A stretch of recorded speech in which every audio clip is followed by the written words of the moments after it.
Good evening to all.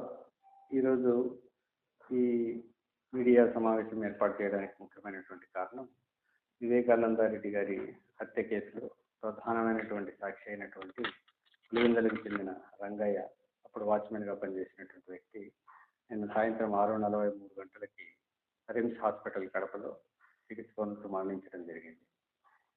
నిన్న మధ్యాహ్నం 12 గంటలకు అస్వస్థతతో బాధపడుతున్నటువంటి అతన్ని పులివెందుల గవర్నమెంట్ హాస్పిటల్ తీసుకొని పోవడం జరిగింది. అక్కడ నుంచి రిమ్స్కి తరలించడం జరిగింది. రిమ్స్లో చికిత్స పొందుతూ మరణించారు.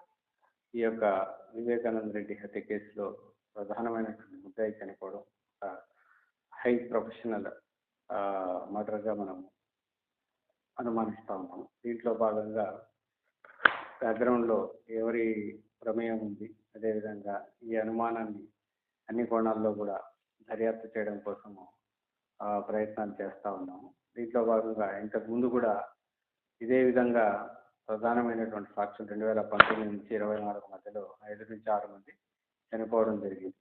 అందులో భాగంగా శంకర్ రెడ్డి 2019లో చనిపోవడం జరిగింది. అదేవిధంగా గంగాధర్ రెడ్డి 2022లో చనిపోవడం జరిగింది.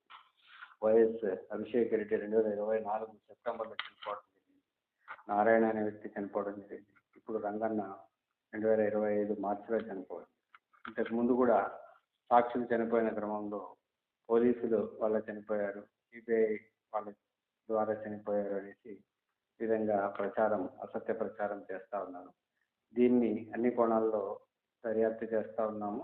దీని వెనుక ఎవరున్నారు, ఎందుకు ఇలా చేస్తున్నారు, ఆ ప్రధానమైనటువంటి కేసులో భాగంగా దీన్ని కప్పిపుచ్చే ప్రయత్నాలు ఏమైనా జరుగుతున్నాయా అనే అన్ని కోణాల్లో కూడా ఈ కేసుని దర్యాప్తు చేయడం జరుగుతుంది.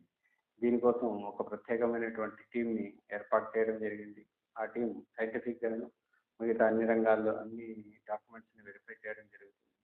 ఆ కేసు ఇన్వెస్టిగేషన్ని త్వరితగతిన కంప్లీట్ చేయడం జరుగుతుంది.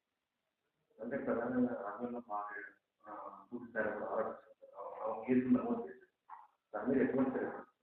ఆమె అనుమానాస్పద కేసు కింద కంప్లైంట్ ఇవ్వడం జరిగింది. ఆమె కేసును బేస్ చేసుకొని అనుమానాస్పద మరణం కింద కేసు రిజిస్టర్ చేయడం జరిగింది.